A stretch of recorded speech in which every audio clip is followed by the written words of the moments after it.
News from around the globe. Hot, fresh, balanced and objective.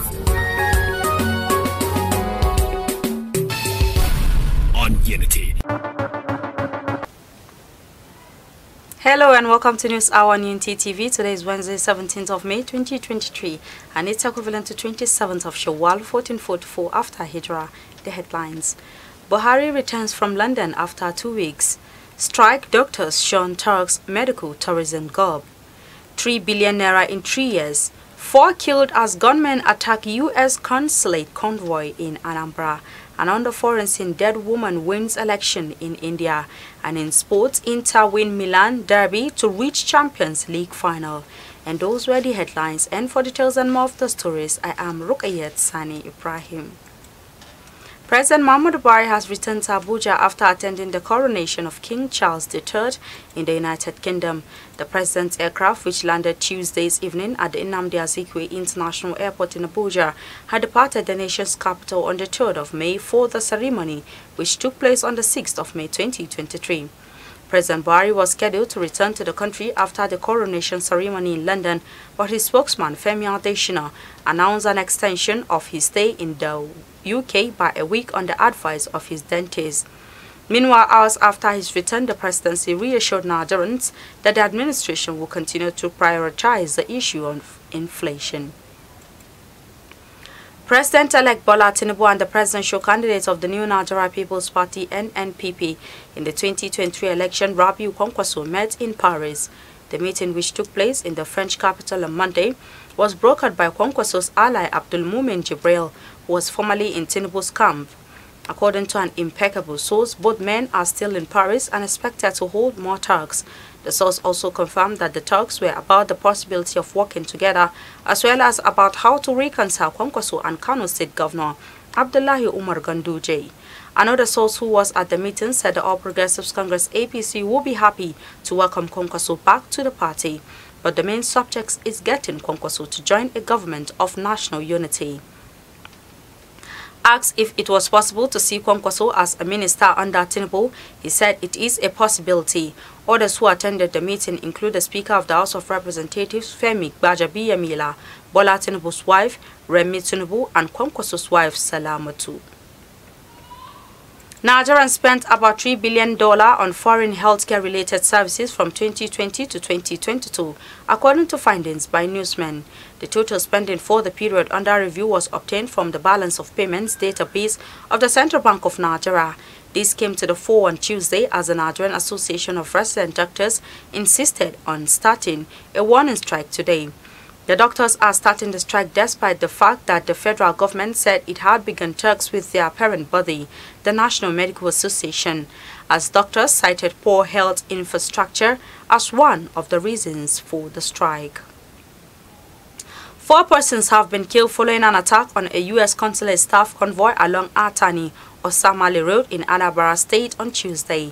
The spokesman of the Anambra State Police Command, Toby Chukwu Ikenga, confirmed the development in a statement but said no U.S. citizen was in the convoy. While expressing the command's regret over the convoy's entry into the state without recourse to the police or any other security agency in the area. The spokesman assured that the police won't be deterred in their battle against insurgents.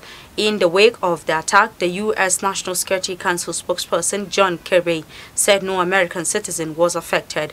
While no group has claimed the attacks, security agencies say they are battle ready to take on the perpetrators. The Economic and Financial Crimes Commission (EFCC) has confirmed the arrest of 2 of its officials, Apata Odunayo and Obuji Tochukwu, who were allegedly involved in a scuffle that led to the death of a cadet in the Sokoto Zonal Command of the Anti-Graft Commission, Abel Issa. The suspects were said to have been dragged before a chief magistrate court, Gwigwa, in Sokoto for criminal conspiracy and culpable homicide.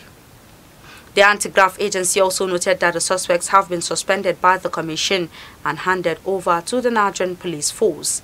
The spokesman for the EFCC, Wilson Uwajran, disclosed these on Tuesday during a press conference at the commission's headquarters in Abuja. It was gathered that Issa was allegedly beaten to death by Odunayo and Tochukwu, who were his senior colleagues, over the deceased refusal to sign off on incomplete exhibit seized from a fraud suspect. that was handed over to him. At the press conference, Uwajiran said Isa died on May 7, 2023 at the Usmanu Danfodio University Teaching Hospital, Sokoto, where he was receiving treatment for the injuries he sustained. At least one terrorist have been killed following the raid of terrorist hideouts in Kaduna State by security operatives.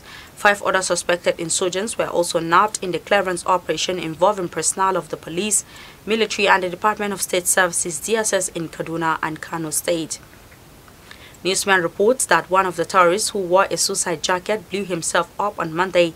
This was contained in a statement on Tuesday by the DSS spokesman Peter Afunanya, who said 2 suicide jackets, 1 AK-47 rifle, a pistol and 1 laptop were recovered from them. According to the DSS spokesman, steady military operatives in the northeast have necessitated the insurgents' escape to the northwest and central zones, where they are establishing active cells. He commended the military and police for their resilience and support, which led to the success of the operation. A Jos-based legal luminary, Barrister Sani Paul Zaruma, has advocated for change in the 2027 forthcoming general elections timetable so as to avoid lacuna that is causing chaos in the polity. Barrister Zaruma was speaking against the backdrop of the call by some politicians calling for interim government in Nigeria. The legal luminary was speaking on a topic setting agenda for the incoming Bola Ahmed Tinubu's led administration on a socio-political program from the News and Current Affairs Department of Unity Radio and Television, Unity Train, said elections should be conducted in a date that will accommodate both the tribunal and the appeal before inaugural dates. For the new regime that is coming in is that they should conduct this election earlier than the 180 days for the tribunal and the other remaining days for the appeal. The election should be conducted in such a date that will accommodate both the tribunal sitting as well as the appeal before the inaugural date. And then it's also not healthy for us to have one state conducting their election on the so date, another state conducting their election, because it's all as a result of not conducting election before the swearing-in date. But once tribunal cases and appeal cases were done and concluded before the swearing-in, we won't have all the problems that we're having. So the election should be held somewhere around September before that will accommodate all these cases. Barrister Zaruma thereafter cautioned politicians to avoid being desperate, as he noted that desperation is not healthy for our politics, as monitored and reported by our correspondent Bashir Musa. So that is that about that. Then coming back to INEC said governors from the North Central Geopolitical Zone did not reject the All Progressives Congress zoning arrangements for the 10th leadership positions as published in the media, which was contrary to the statement he released yesterday. Wasi, who doubles as the chairman, North Central Caucus of the National Assembly, explained in an interview with journalists in Abuja that the governors at the meeting only made a strong case for the North Central in the allocation of the National Assembly's leadership positions. Earlier on Tuesday, Governor Abdulrahman Abdulrazak of Kwara State distanced himself from the North Central governors who rejected the APC zoning arrangement for the leadership of the 10th National Assembly. He added that the governors, being party leaders from the region, cannot adopt a confrontational posture against the party's position. However, fielding questions from journalists on Tuesday's evening, Wase confirmed that the content of the resolution were agreed upon by all the governors and federal lawmakers in attendance before it was made available to the media. He explained that the media of the governors on Monday reviewed the proposed zoning structure released and promised to reach out to the President-elect Bola Tinubu and APC National Working Committee. He said the essence of the proposed meeting with the President-elect and APC NWC was to appeal for reconsideration of the zoning of the presiding offices of the National Assembly.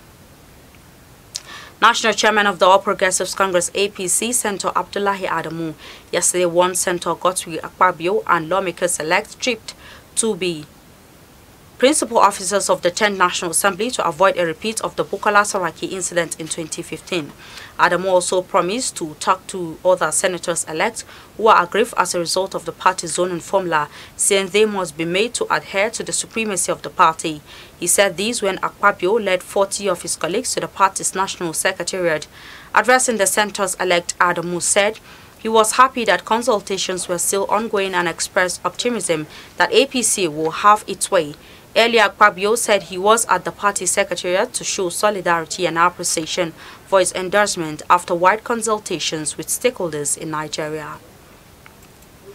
And on the foreign scene, a woman won a local election in India almost 2 weeks after her death, as supporters kept their pledge to back her in a sign of respect.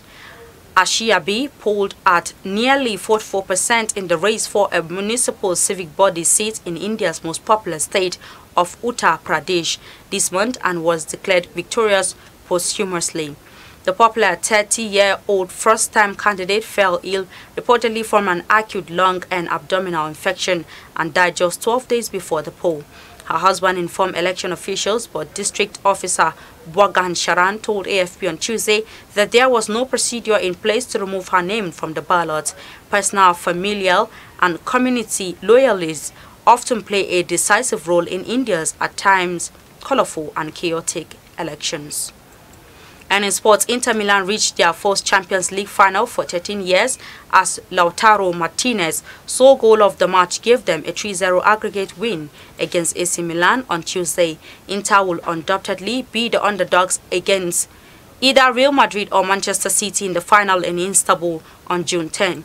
But the way they managed both legs of the All-Milan tie suggests they will be hard to beat. The key moment of the night at the San Siro came when Martinez exchanged passes with substitute Romelu Lukaku and drilled a shot from inside the penalty area that Milan keeper Mike Megan allowed in at his near post.